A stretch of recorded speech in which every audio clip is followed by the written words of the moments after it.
Atenção Marvecos, Marvelinos, Marvelnautas e Marveloides, está começando o Marvete Lendo e hoje vamos falar sobre perdas irreparáveis.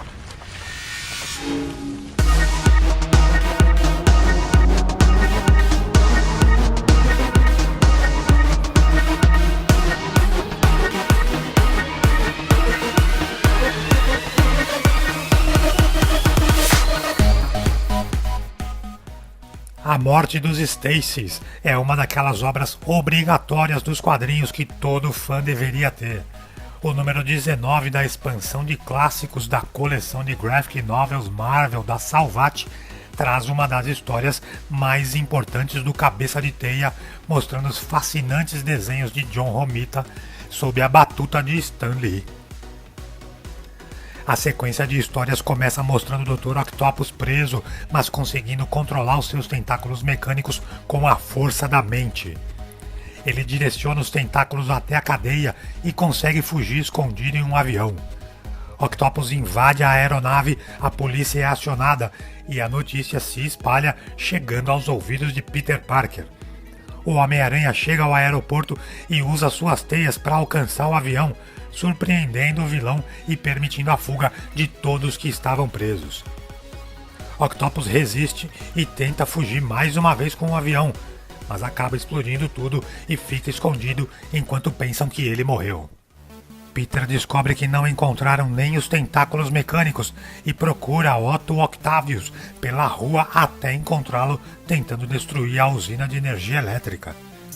A luta começa e se torna intensa demais até o Aranha tentar salvar a população de uma caixa d'água e ser capturado pelo seu inimigo. O herói é jogado de cima do prédio, mas usa os próprios tentáculos do Octopus para se salvar. Peter se esconde cansado e machucado e acaba sendo visto pelo Capitão George Stacy, pai de sua namorada Gwen. O jovem descansa na casa da garota e logo sai novamente à caça de seu inimigo.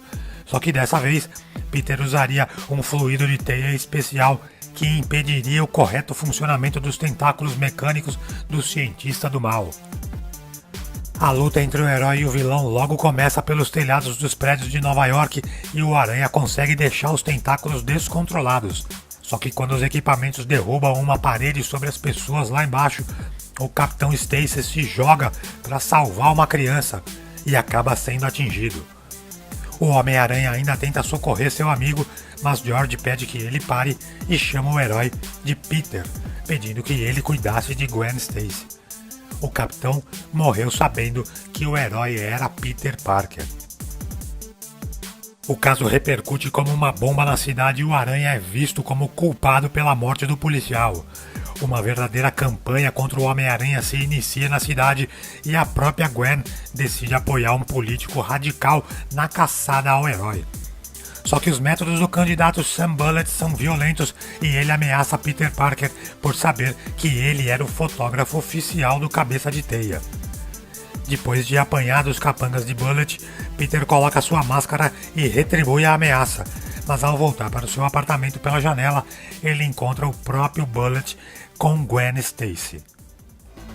Sem ter como se safar da situação, o Aranha pega Gwen no colo e a leva pela janela, tentando conversar com a garota, mas ele é interrompido pelo Homem de Gelo, que andava pela região. O Aranha cai fora e Bullet aproveita a situação para reforçar ainda mais sua candidatura a promotor. Só que Peter contou a Jonah Jameson sobre as ameaças que sofreu e o repórter Rob Robertson investigou Bullet. Jonah retira o apoio a Bullet e o ameaça, mas os capangas do acusado levam Rob para desaparecer com as provas. O Aranha segue o carro e na hora da ação acaba sendo ajudado pelo Homem de Gelo que ainda perseguia o Cabeça de Teia. Bullet acaba preso e o encadernado dá um salto no tempo, partindo da edição 92 para a edição 121 da revista Amazing Spider-Man. Agora com desenhos de Jill Kane e roteiro de Gary Conway, Gwen Stacy voltou a acompanhar Peter Parker. Só que o amigo deles, Harry Osborn, se envolve com drogas, e o pai, Norman Osborn, sofre com prejuízos financeiros e depressão, e começa a dar sinais que recobraria sua memória e voltaria a ser o Duende Verde. O Aranha chega em seu apartamento e encontra a bolsa de Gwen e uma das abóboras do Duende. É o suficiente para ele se desesperar e correr atrás do vilão verde que andava ensandecido pela cidade. Em cima da ponte George Washington, o Duende desafia o Homem-Aranha, buscando vingança pelas desgraças de sua vida, e a luta é alucinada. O Cabeça de Teia consegue um tempo para cuidar de Gwen, que estava desmaiada no alto de uma das torres, mas o Duende volta e atropela a moça, jogando-a lá de cima. O Aranha lança sua teia desesperado e alcança a moça pouco antes dela chegar ao rio, detendo a queda de forma violenta. Mas quando ele a leva de volta ao topo, descobre que ela estava morta.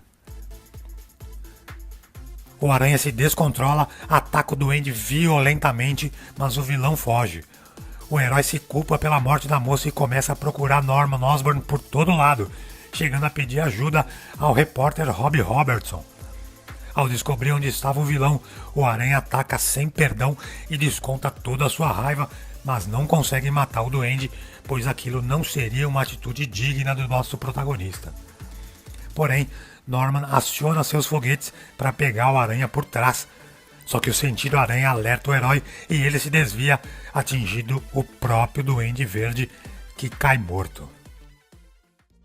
Uma história impactante e inesquecível, diferente de tudo que o público poderia esperar naquela época. Tirar a vida de um par romântico de um protagonista era algo inimaginável, e esse fato impactou a personalidade de Peter Parker para sempre. Alguém viu o ocorrido, mas não é nesse encadernado que vemos quem é essa misteriosa testemunha. E é isso aí, se você gostou desse vídeo, deixe o seu like, seus comentários, sugestões e críticas.